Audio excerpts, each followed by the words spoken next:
Karen Willis had built her reputation as an unshakable force in property management. To tenants, she was a strict but efficient overseer. To her corporate bosses, she was an aggressive cost cutter who kept profits high. She managed an upscale residential complex in the city, a towering building of steel and glass that catered to high-end tenants.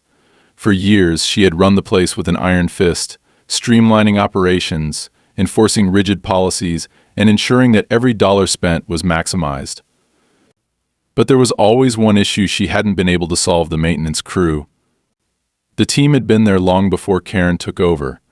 A group of older men, some nearing retirement, all stubbornly loyal to the building. They weren't just employees, they were part of the foundation, fixtures of the property as much as the steel beams and marble flooring. They knew every inch of the structure, every quirk in its electrical systems, every hidden issue lurking behind the pristine walls. They were respected by tenants, trusted by the board, and much to Karen's annoyance, held a kind of authority she couldn't override. She had tried everything. She slashed their overtime pay, cut back on their benefits, even attempted to push them into early retirement by bringing in younger, cheaper contractors. But the crew didn't budge. They did their jobs always efficiently, always professionally, yet with an underlying defiance she couldn't break. There was something about them, a quiet certainty, as if they knew something she didn't. And that infuriated her. Then, the opportunity presented itself. A corporate restructuring at the top meant a shift in management priorities. Karen saw her chance and took it without hesitation. In a decisive move, she announced that the maintenance team was being replaced. No warnings, no negotiations, just termination notices sent out one morning, effective immediately. She expected resistance, maybe some angry words, a few protests. Instead, the men accepted it with an eerie calm. The oldest among them, Brian Cross, merely nodded as he read the letter. He stood in her office, silent for a long moment before looking up at her with something almost like amusement in his eyes. "You sure about this?" he asked, his voice steady. Karen scoffed. "Of course I am. This building needs modernization.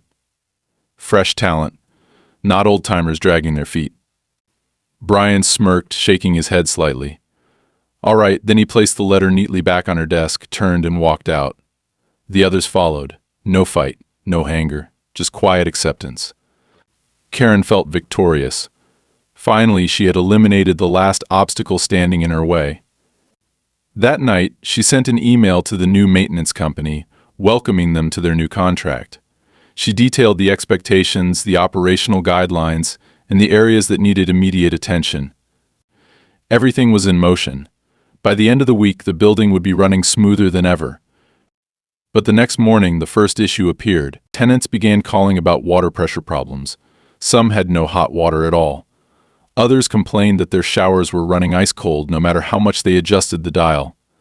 Karen assured them it was just a minor transition issue, that the new crew would fix it within hours. Only, they didn't. The new team arrived, ready to take over, but when they tried to access the building system, they ran into something unexpected. The entire digital control panel, the hub that monitored and adjusted plumbing, heating, ventilation, was locked. Worse, the access credentials they had been given simply didn't work. Karen was furious. She stormed into the control room herself, demanding answers. The system should have been reset for the new team. It had confirmed the transfer. There was no reason it shouldn't be working. But when she tried to override it, an unfamiliar message flashed across the screen: unauthorized access. Primary credentials required. Primary credentials? That wasn't possible. She was the building's manager.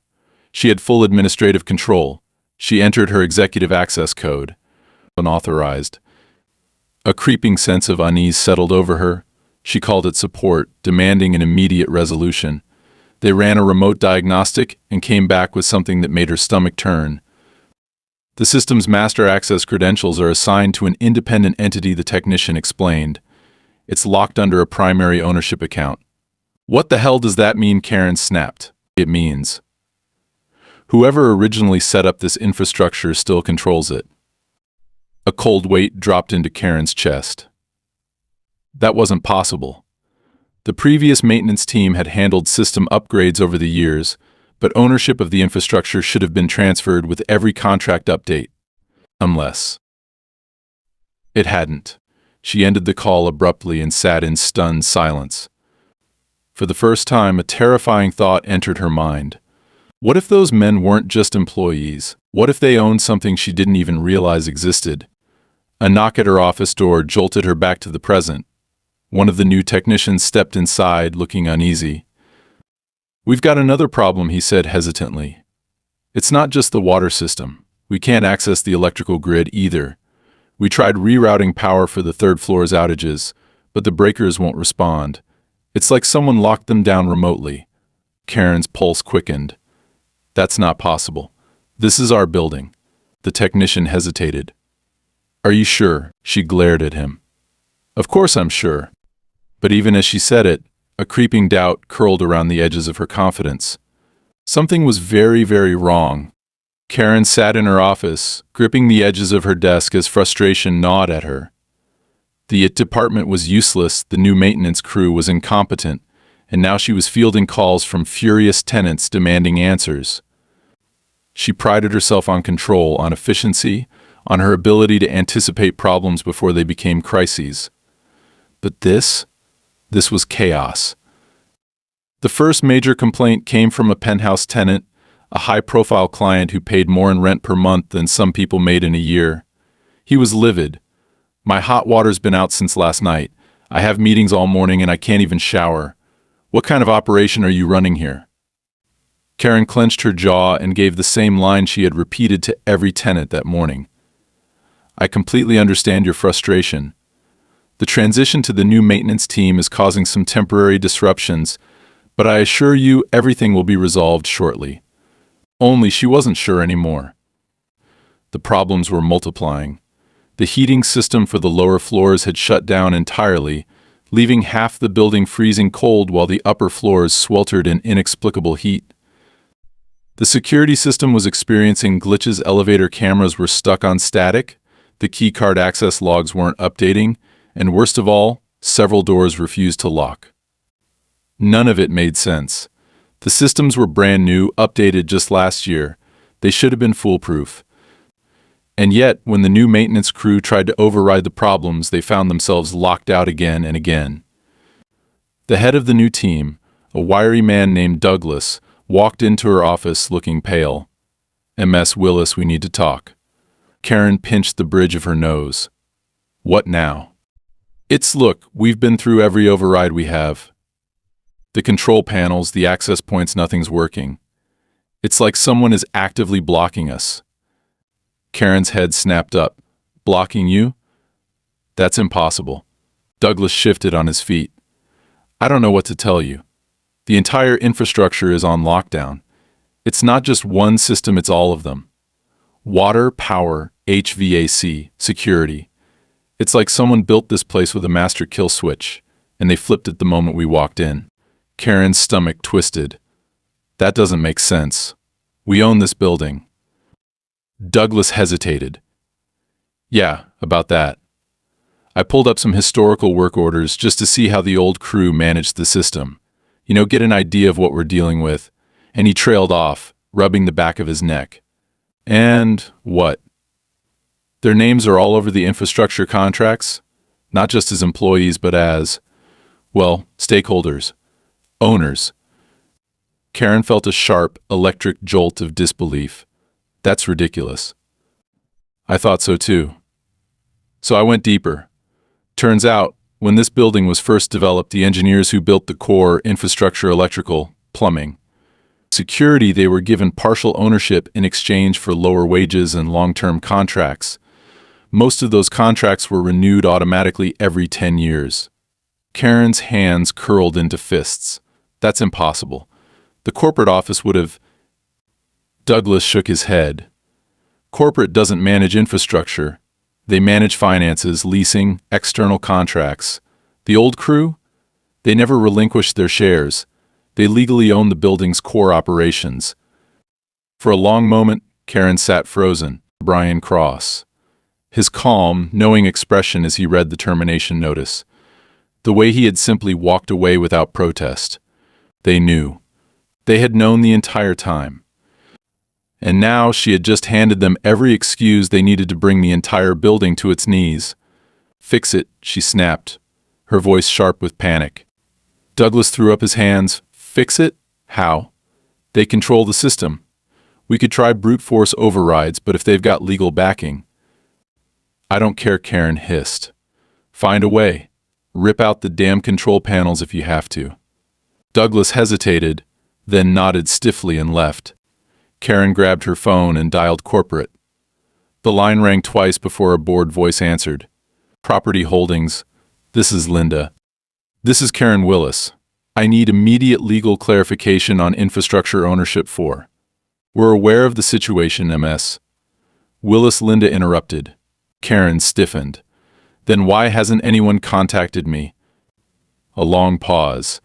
Then, in a voice that was far too casual for Karen's liking, Linda said, "Because legally speaking, we have no grounds to contest it." Karen's breath caught in her throat. "What?" Another pause. Then a sigh. "The engineers maintain their ownership stakes. That means that while we own the leasing rights, the physical systems of the building belong to them. Unless they willingly transfer those rights, we can't interfere with their control." Karen gripped the phone so tightly her knuckles turned white. "You're telling me I fired the people who own this damn building?" There was no answer. "You listen to me," she said, voice trembling with barely contained fury. "They are sabotaging this building. That has to be illegal." Linda hesitated. "Not really. As long as they don't cause deliberate harm, they're within their rights. You might want to negotiate." Karen slammed the phone down, heart pounding. "Negotiate? With those smug, blue-collar dinosaurs who had just publicly humiliated her? Not a chance." She stood abruptly, pacing the room. There had to be another way, some legal loophole, some external contractor who could override the system. Then, as if the universe wanted to mock her further, her office lights flickered, then cut out completely. A second later, her office phone went dead, then her cell phone. The entire building had just gone offline. A deep, crawling sense of dread settled over Karen. This wasn't just a power failure. This was a warning. And the message was clear: she wasn't in control anymore. Karen stormed out of her office, nearly colliding with Douglas in the dimly lit hallway. The emergency lights flickered weakly, casting eerie shadows along the walls. The usual hum of the building ventilation, elevators, the low murmur of electricity coursing through the structure was gone. Everything felt still. Too still. "Tell me you have something," she demanded, her voice sharp, her patience non-existent. Douglas shook his head, looking more nervous than before. "We're locked out of everything. It's like they shut down the entire system remotely. Even the damn elevators are out." Karen felt the tension in her jaw tighten. "That's not possible. There has to be an override." Douglas swallowed. "Maybe if we had time to map out the wiring manually, but these guys built this place. They know every inch of it better than anyone. They're not just shutting us out, they're toying with us." Karen refused to believe it. "They can't just shut down a building," she snapped. "That's illegal. It's dangerous." Actually, Douglas hesitated. Technically, it's not. They're not cutting the power entirely, just redirecting it. The emergency backups are still running. That means nothing critical is failing. Legally, they're not endangering anyone. Karen exhaled sharply. "So what the hell are they doing?" Douglas glanced around uneasily, then lowered his voice. "They're showing you who's in charge." Karen refused to accept that. She marched down the hallway toward the stairwell, her heels clicking against the tile with each determined step. If the elevators were dead, she'd take the stairs. If the control system was locked, she'd find another way in. These old men thought they could play games with her? Fine, she'd play too. The stairwell was colder than she expected, as if the heating hadn't reached this part of the building in hours. She descended quickly, her mind racing with options. If she could get to the server room, maybe she could reset the system manually. It would take hours, but she wasn't about to roll over and let a bunch of retirees outmaneuver her. As she reached the lower floors, she noticed something strange. The emergency lights here weren't flickering. They were completely off. The entire floor was in darkness. She hesitated. Douglas. His footsteps echoed behind her. Yeah, why is it so dark down here? He didn't answer immediately. Then I don't know. Karen pulled out her phone and turned on the flashlight. The beam cut through the darkness, illuminating the narrow hallway leading toward the maintenance wing. She pushed forward, the air growing colder. The door to the main electrical room was just ahead. If she could access the main breaker panel, she could reroute power, override whatever controls were in place. She reached for the handle. It didn't budge. Locked. She exhaled through gritted teeth. Give me the key card. Douglas fumbled with his access card, swiped it. Nothing. Karen swore. Again, swipe. Nothing. Swipe. The lock beep then flashed red. Access denied. Karen's heartbeat accelerated. This is our building, she growled. Douglas stepped back uneasily. Not according to the system. Karen turned, scanning the hallway, her mind working furiously. There had to be a way in. She wasn't about to be defeated by a damn door. Then she noticed it, the air. It was freezing. Not just cold. Freezing. She shone her light upward. Frost was forming along the vents. What the hell, Douglas muttered. Then, from somewhere in the dark hallway, a slow metallic creak echoed. Karen turned sharply. A door. Someone had just opened a door. Who's there? She snapped. No answer. She wasn't in the mood for games. She took a step forward. Then every emergency light on the floor blinked to life at once. She and Douglas flinched as the dim red glow illuminated the hallway. The sudden return of light sent shadows stretching across the walls, making everything seem distorted. The silence that followed was somehow worse than the darkness. Then, down the corridor, past the door that had creaked open, movement. A figure. Standing still. Watching. Karen's pulse spiked. Who are you? The figure didn't move. Douglas took a step back. Karen, maybe we should. The emergency lights flickered. And when they stabilized, the figure was gone. Karen inhaled sharply, forcing herself to stay composed. It was a trick. Had to be. She turned on her heel. Enough of this. We're going back upstairs. Douglas didn't argue. They climbed back up the stairs in tense silence. When they reached the main hallway, the sound of distant voices greeted them. Tenants gathered near the lobby, whispering among themselves. A few turned as they saw Karen approach. A woman in her 50s stepped forward, arms crossed. Ms. Willis, what the hell is going on?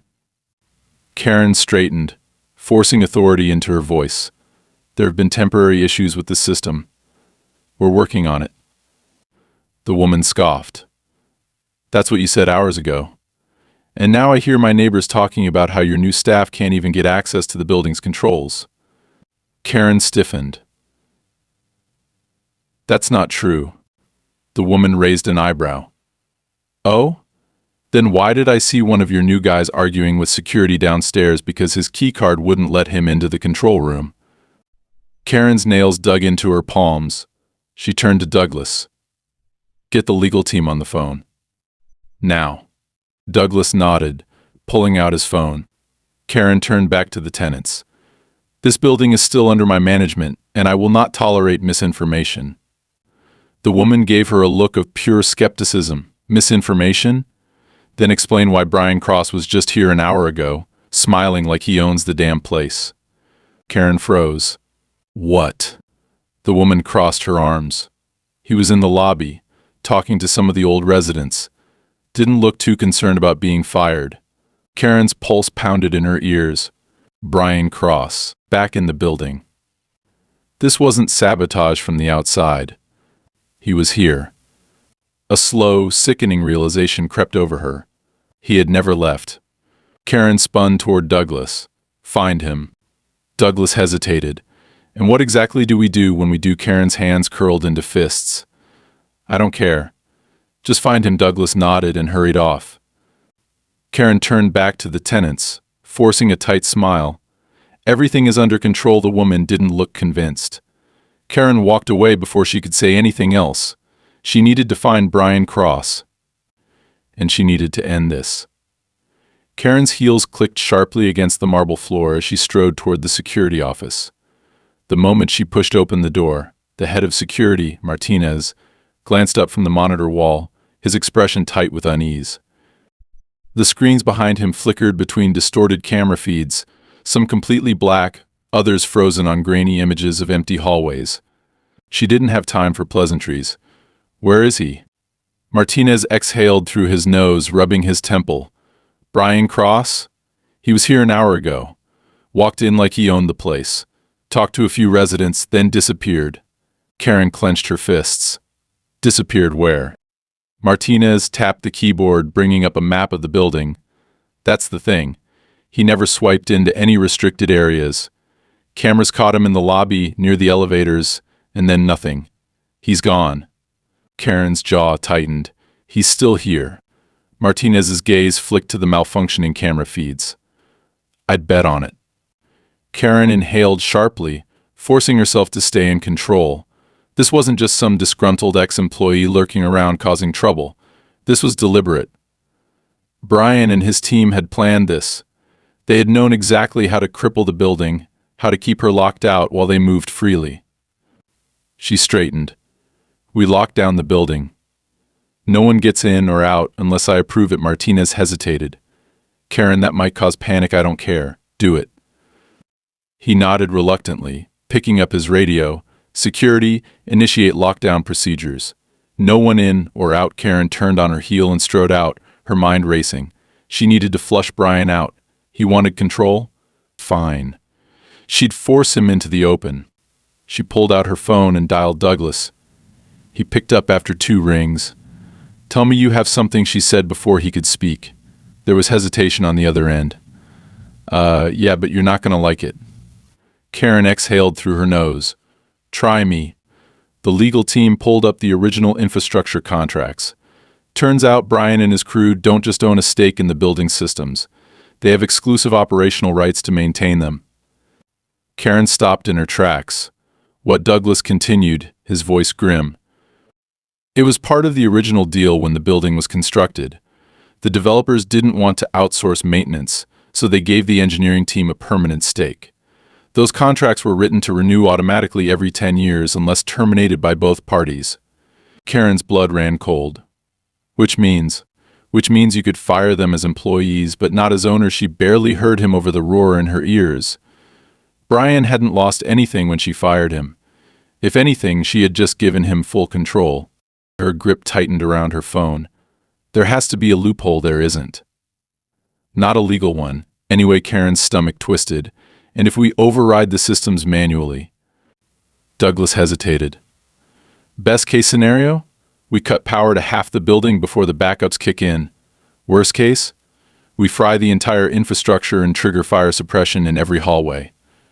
Karen cursed under her breath. Brian had her trapped. If she tried to force her way back in, she'd be the one responsible for destroying the building's systems. She wasn't going to let that happen. She needed to force him into a mistake. "Where's the weakest point?" she asked. Douglas didn't need clarification. Security. The old team had access to everything, but physical security was corporate's responsibility. Brian can lock us out of the system, but he can't stop us from physically taking back control. Karen nodded. "Then that's exactly what we'll do." She turned back toward the security office. Martinez was watching her carefully, like he already knew what she was about to ask. "Can you override the manual locks?" she asked. Martinez frowned. "I can, but if Brian's crew still has access, they can just shut us out again." Karen smirked. "Let them try." She grabbed a radio from his desk and clicked it on. "All security teams, listen up. We are taking back this building." Physically, she ignored the flicker of concern in Martinez's eyes as she marched back out. If Brian wanted a war, she was going to bring it to him. She started with the control rooms first on the upper floors, then working her way down. Each door was locked tight, access denied, but security had physical override codes for emergencies. One by one, they began forcing their way in, shutting out the old crew. At first, it seemed to be working. Then, as they forced their way into the third control room, the entire building went dark. For a full 5 seconds, everything was silent. Then, every hallway emergency light flooded red. A message appeared on every electronic screen in the building, from lobby monitors to apartment intercoms. "Nice try. My building." Karen's stomach dropped. Martinez's radio crackled. Boss? We've got a situation." Karen snatched the radio. "What?" "The tenants. They're—" A loud bang echoed through the halls. Karen turned, heart pounding. Then another bang. And shouting, she took off toward the main floor. The moment she stepped into the lobby, she saw dozens of tenants, furious, gathered near the entrance. Some were pounding on the locked doors, others shouting at the security guards, demanding answers. A man in his 60s stepped forward, his face twisted in rage. "Enough of this. We've had no power, no heat, no security, and now you're locking us inside." Karen lifted a hand. "We're handling the situation." The man threw something at her. It missed, shattering against the wall behind her. The crowd roared. Karen took a step back, pulse racing. This was spiraling out of control. Then, from behind her, a familiar voice, "Well, now you've gone and pissed off the whole building." Karen froze. Slowly, she turned. Brian Cross stood near the stairwell, arms crossed, watching the chaos unfold like a man who had already won. He met her gaze and smirked. "Still think you're in charge?" Something inside Karen snapped. She marched straight toward him, shoving a finger in his chest. "Enough. This isn't a game. You're endangering people." Brian just smiled. "Funny. I could say the same to you." Karen gritted her teeth. "What do you want?" Brian leaned in slightly. "What I want? I want my building back. You think you can just fire us and pretend we don't exist? You think you can erase us?" His voice lowered, dangerously calm. "This place was built by us. You were just handed the keys. You thought you could lock us out, but sweetheart, you were never the one holding the keys in the first place." Karen felt a sharp sting of fury in her chest. She refused to let him win. She refused to be the one who backed down. Brian tilted his head. "Here's what's going to happen. You're going to walk away. Resign. And if you do, maybe, just maybe, I'll restore the systems before the tenants start tearing this place apart." Karen's fists clenched so tightly her nails dug into her skin. This wasn't just about the building anymore. This was personal, and she wasn't going down without a fight. Karen stood rigid, staring at Brian Cross with a burning hatred that made her chest tight. The tenants behind her were growing louder, more restless, their anger shifting from general frustration to something more dangerous. They wanted someone to blame, and Brian had just made sure all their eyes were on her. She turned sharply on her heel, ignoring his smug expression, and stormed back toward the security office. Martinez was already there, standing by the monitor wall, jaw clenched. Douglas was pacing near the desk, his phone pressed to his ear. "Tell me we have something," Karen snapped, slamming the door behind her. Douglas ended his call with a heavy sigh. "Legal says there's no quick way to undo the infrastructure contracts. Even if we take this to court, it could take months before anything is overturned." Karen gritted her teeth. She didn't have months. She barely had hours before the situation outside boiled over. "Then we take this another way," she said coldly. Martinez frowned. "What are you thinking?" Karen's mind was already racing ahead, calculating risks, weighing options. "If we can't beat them legally, we cut them off manually. We control access to the building. Security codes, physical entry points, payroll accounts. I want everything they use locked down." Douglas hesitated. "That might escalate things." Karen turned on him. "They already escalated things. They think they own this place? Fine. But let's see how long they last when they can't even enter the damn building." Martinez was already typing into the security system, wiping old credentials, deactivating passes. "I can revoke their building access and shut down any external logins they might still have. But if they're inside..." Karen's eyes darkened. "Then we flush them out." Martinez didn't argue. Within seconds, the system began running override protocols, systematically revoking every access privilege Brian and his men had ever held. Any remote connections they had left would be severed. The moment it was done, Karen grabbed her radio. "Security teams, listen up. We are sweeping the building. Any unauthorized personnel, remove them. I don't care if you have to drag them out kicking and screaming." Martinez's face remained impassive, but there was a flicker of something hesitation, maybe even as he relayed the orders. Douglas checked his phone. "The building-wide lockdown is holding. No one's coming in or out unless we say so." Karen exhaled slowly, forcing herself to feel a sense of victory. For the first time in days, she was taking back control. Then the lights cut out.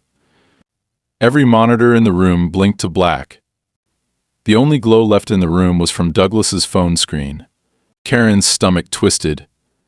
No, that's not. A slow mechanical hum filled the air. Then, the emergency lights came back on, but not the standard white glow. A deep, red hue flooded the entire building, casting eerie shadows along the walls. And then, over the building-wide intercom, Brian Cross's voice crackled through. "Oh, Karen, you really thought you could lock us out." Karen's blood ran cold. Martinez and Douglas were frozen, staring at the speakers like they had just heard a ghost. Brian chuckled softly. "You're trying so hard to fight me. But sweetheart, you already lost. I just wanted to see how long it would take for you to figure that out." Karen's hands curled into fists. Where the hell is he broadcasting from? Douglas was furiously scanning his tablet, fingers flying over the screen. I don't know. The signal is bouncing between multiple floors. He's overriding the intercom from inside the system." Brian's voice continued, calm, patient, infuriatingly in control. "You really thought cutting off our access would do something? Karen, this building is ours. You've just been renting power you never really had." The monitors behind Martinez flickered back to life, but instead of camera feeds, they displayed blueprints, the internal wiring and infrastructure layouts of the entire building. Then, sections started turning red one by one. Karen felt her breath catch. "He's showing us what he controls," Douglas whispered. Karen's throat was dry. "Which is?" Douglas looked at her grimly. "Everything." A loud bang sounded outside the security office. Then another. Karen spun toward the door as a third impact made the hinges rattle. Martinez's radio crackled with frantic voices. "Security, we've got multiple breaches, south stairwell, second floor service entrance, mechanical room, Jesus Christ, they're hitting everything at once." Karen's pulse pounded. Brian hadn't just locked them out, he was taking the building back by force.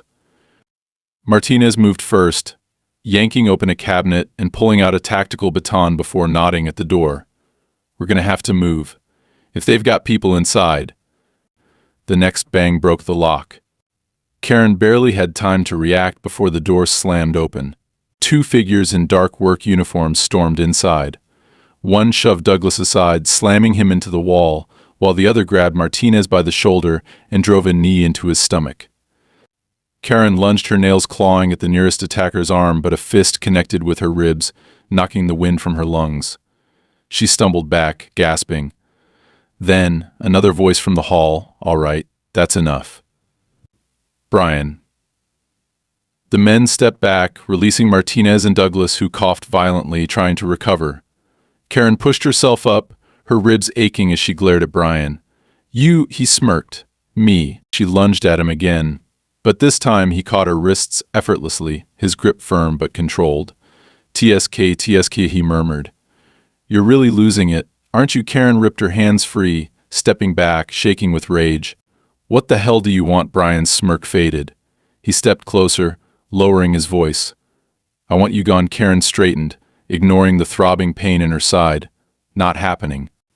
Brian studied her for a long moment. "You really don't get it, do you?" He gestured around them to the dark screens, to the lockdown systems, to the entire building crumbling around her control. Then he leaned in just enough that she could hear the low, even menace in his voice. "This building isn't yours anymore, Karen. It never was. You're just the last person who refuses to accept it." Karen's jaw clenched so tightly it hurt. Brian straightened. "You're running out of options. The tenants hate you. Your security is falling apart. Your bosses don't care. There's only one way this ends. Karen glared at him, breathing hard. I don't quit. Brian smiled, but there was no amusement left in it. You will then, he nodded toward his men. Lock them in here.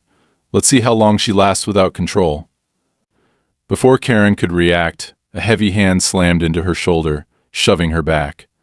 The security office door slammed shut, followed by the unmistakable click of a lock. Karen lunged for the handle, yanking it violently. It didn't budge. Outside, Brian's footsteps echoed down the hall. The emergency lights flickered. Then, total darkness. Karen sat in the dark, her breathing controlled but shallow. The security office was completely silent now, the emergency lights having flickered out one by one until all that remained was the faint glow of her phone screen. Douglas sat slumped in a chair nearby, his face pale with exhaustion, while Martinez was pacing like a caged animal, his fists clenching and unclenching. Outside the locked door, the building was no longer hers. Brian had done it. He had taken everything. Karen's mind raced through every possible solution, every potential move she had left. She needed an opening, a weakness, anything to turn this back in her favor. But the truth was suffocating. She had nothing left to fight with. Martinez checked his radio again, his jaw tightening. No signal. They've blocked our frequency. Karen exhaled slowly. Which means they're still monitoring the building's security network. Douglas let out a bitter laugh. Yeah, no kidding. We're literally sitting ducks. Karen ignored him. She needed options. She needed to figure out what Brian hadn't anticipated. Then it hit her. He had been meticulous in his takeover, controlling the building's core systems, locking them out of the infrastructure, turning the tenants against her. But there was one thing he hadn't accounted for: the corporate office. The people who actually owned the financial stake in the building. Brian might have physical control, but he didn't control the money. Karen grabbed her phone and quickly typed out an email to the regional director, flagging it as urgent. Critical breach of operations. Building taken over by former maintenance staff. Immediate intervention required. She hit send. Then, without hesitating, she forwarded the message directly to corporate legal. Douglas leaned over. That's your plan? Email. Karen shot him a glare. Brian won the first battle because he knew this building better than I did. But he's playing this like a personal grudge. Corporate doesn't care about personal grudges. They care about assets. Martinez's eyes flicked to her. You really think they'll step in? They will when they realize their multi-million-dollar investment is under siege, Karen said coldly. For a long moment, no one spoke. Then Douglas glanced at the door. So, what do we do until then? Karen clenched her jaw. They needed to get out of here. Find a way to override this lock, she ordered Martinez. If we stay trapped, Brian controls everything. Martinez gave her a look, but didn't argue. He moved to the door, inspecting the mechanism. Meanwhile, Karen focused on the monitors. Most of the feeds were still dead, but a few were glitching, showing frozen images of different areas of the building. Then, suddenly, one flickered to life. Karen stiffened. It was the lobby. And Brian was standing in the center of it, his arms crossed, watching the front entrance like he was waiting for something. Her stomach twisted, and then the front doors unlocked. A group of suits walked in. Corporate. Karen's pulse kicked up. This was it. Her counterattack had landed. She turned to Douglas and Martinez. We're back in the game. Martinez yanked at the lock, finally forcing it open. The moment the door swung wide, Karen stepped out, moving fast. She wasn't running away. She was going to end this. Karen moved through the hallways with purpose. The tension in her body coiled like a spring ready to snap. The emergency lights still flickered, casting deep shadows along the corridors, but she no longer felt trapped. This wasn't Brian's building anymore. As she approached the lobby, she could hear the murmurs of corporate executives' sharp, clipped voices, the kind that only appeared when serious money was involved. The moment she stepped into view, the regional director, Gregory Langston, turned toward her. He was a tall, severe-looking man in an expensive suit, the kind of person Karen had spent years impressing with her results. Karen, Langston said, his voice unreadable. Would you like to explain why I just had to cancel my dinner plans to deal with an insurrection in one of our most valuable properties? Before she could answer, Brian stepped forward with that same damn smirk he had worn since the beginning. She doesn't have control anymore, he said simply, as if that was all that mattered. This building isn't hers. It never was. Karen clenched her jaw, but she didn't take the bait. Instead, she turned directly to Langston. You and I both know that physical possession isn't legal possession. He may have locked us out, but the financial ownership, your ownership, is what actually matters. Langston's gaze flicked between them. I see. So I take it you've both been playing a very expensive game of chicken with our assets. Brian folded his arms. You don't get it, do you? We're not just employees, we built this place. The infrastructure, the systems, all of it exists because of us. Langston exhaled through his nose. And what exactly do you expect to happen here? That will just give you the building. Brian's expression didn't waver. I expect you to recognize that without us you have nothing. Your systems are locked down. Your tenants are angry. Your operations are at a standstill. You can fight us in court, but by the time you win, this place will be a dead investment. Karen felt her stomach tighten. He was betting that corporate would rather negotiate than fight. For a long moment, Langston said nothing. Then, finally, he chuckled. You know, he said, I've dealt with a lot of arrogant people in my time, but I have to give it to you, Brian. This is bold. Karen stiffened. Was Langston actually considering this? Then his expression turned cold. But you're not the first engineer who thought he could hold us hostage, and I promise you, you won't be the last. Karen saw the shift in Brian's posture, the first flicker of uncertainty. Langston adjusted his cufflinks. I already called our attorneys before stepping into this building. Your contracts, he smirked. I'm sure you've read them thoroughly. But here's what you didn't anticipate, there's a dissolution clause. Brian's eyes darkened. You wouldn't. Langston's voice remained cool. I would. And I did. As of 20 minutes ago, the board has unanimously voted to dissolve all existing infrastructure ownership agreements. Your claims to this building, he made a dismissive gesture. Gone. Karen felt her pulse steady. He did it. He cut them out. Brian, for the first time, looked truly stunned. His confidence wavered, his hands clenching into fists as realization sank in. No, he muttered. You can't just. Langston cut him off. I can. And I did. You thought you could leverage control over us? That was your mistake. We don't negotiate with people who try to hijack our investments. We eliminate them. The finality in his words settled over the room like a death sentence. Brian took a step back, as if physically recoiling. The other former maintenance workers who had been lingering on the edges of the confrontation started to realize they had lost. Karen exhaled slowly, finally feeling the tension drain from her body. It was over. Langston turned to her. You handled this terribly, he said bluntly. Karen swallowed. But he continued, you handled it. That was all that mattered. Langston nodded toward the security guards who had arrived at the lobby entrance. Escort Mr. Cross and his associates off the property. Permanently, Brian stared at Karen. For the first time, the smirk was gone. Then, without another word, he turned and walked toward the exit. The doors locked behind him. Karen watched as he disappeared into the night, knowing he wouldn't be back. Langston sighed. Now, about the mess you made, Karen straightened. I'll fix it. Langston gave her a long, assessing look. Then he nodded. You'd better. With that, he left, taking the last remnants of chaos with him. Karen stood there for a long moment, letting reality settle back into place. The building was hers again. And this time, no one was taking it from her.